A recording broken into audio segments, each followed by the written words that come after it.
So this is the Google Pixel 2. And it's one of those phones that has a lot going for it, but at the same time, it has a lot of cons to sort of coincide with that. And of course, this being a later than usual review, I wanted to talk about the full experience. Everything from the countless issues with the screen to the overall feel and use of the phone on an everyday basis. So without further ado, let's get into it.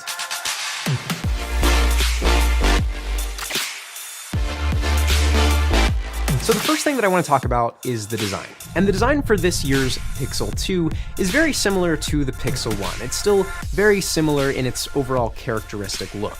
The only real con that I've experienced with this design is the plastic coating on the metal on the back of the phone. It overall makes a very expensive phone feel slightly cheaper than most. Now, of course, this coating is supposed to protect the metal from everyday usage, but personally, I love the feel of metal, and this just makes it feel slightly less expensive. But on the whole, it looks like the Google Pixel 1, just slightly more grown up. Same half metal, half glass design on the back, and you still have that great placement of the fingerprint sensor right smack in the middle of the phone. But moving on to the whole daily experience with this device, it feels slightly vanilla. Nothing crazy special, it just feels like a phone.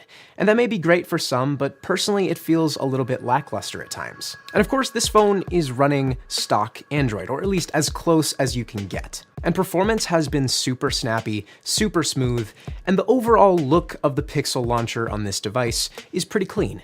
But for your average consumer, this definitely feels like a very bare bones device. It does the basics fairly well, and that's it. But now let's talk about the single greatest feature about this phone, and that of course is the camera. Now by no means was the Pixel 1 a slouch when it came to the overall image quality, but with this phone it definitely capitalizes on those pros and makes it a whole lot better.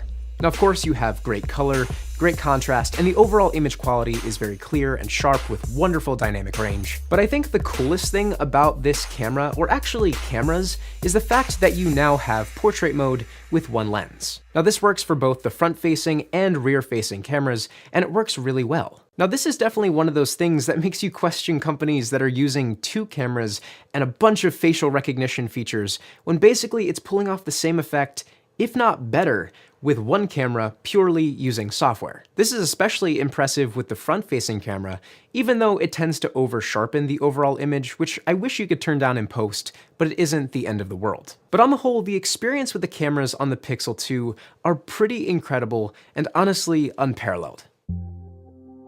Next up, I want to talk about some of the other cool features that make up the whole experience with this phone. The first is the ability to squeeze for the Google Assistant. And this is by no means a feature that is absolutely needed, but it is nice to have. And the same thing sort of goes for the front-facing speakers. By no means are they the clearest sounding speakers in the world. Personally, I still think that the iPhone has it beat out, but it is nice that they're front-facing, so it's more immersive when you're playing games or watching videos. Plus, the phone is now waterproof, and they got rid of the headphone jack. That isn't necessarily a pro, but it is something to think about. Now, this brings me to the sort of unfortunate part of the Pixel 2, and that, of course, is the display. And I know there's blue shift, and there's screen burn-in, and there's all of these other issues with the display, but the pure simple fact is, it's just not a very good-looking screen.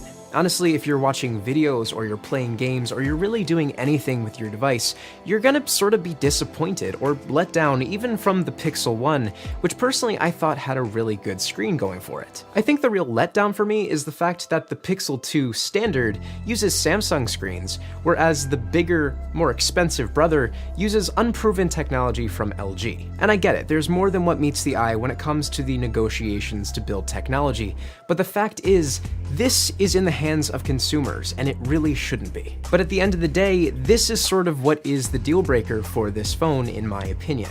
When it comes to the regular Pixel 2, the smaller brother, you have those big bezels, and it's not exactly the full 2017, 2018 experience that you'd come to expect from modern technology. But when you get this, on the other hand, I would sort of yearn for the lesser Pixel 2 in comparison. But this all leads me to the greater overall picture, which is the fact that this phone is just okay. It's not great, it's not phenomenal, it's just okay. And in the hands of your average consumer, it's fine. It's fine for them to use on a daily basis, but when you're putting this much money down for a flagship device, a Pixel, it's the king of Android, you would expect more. How's that? I like it.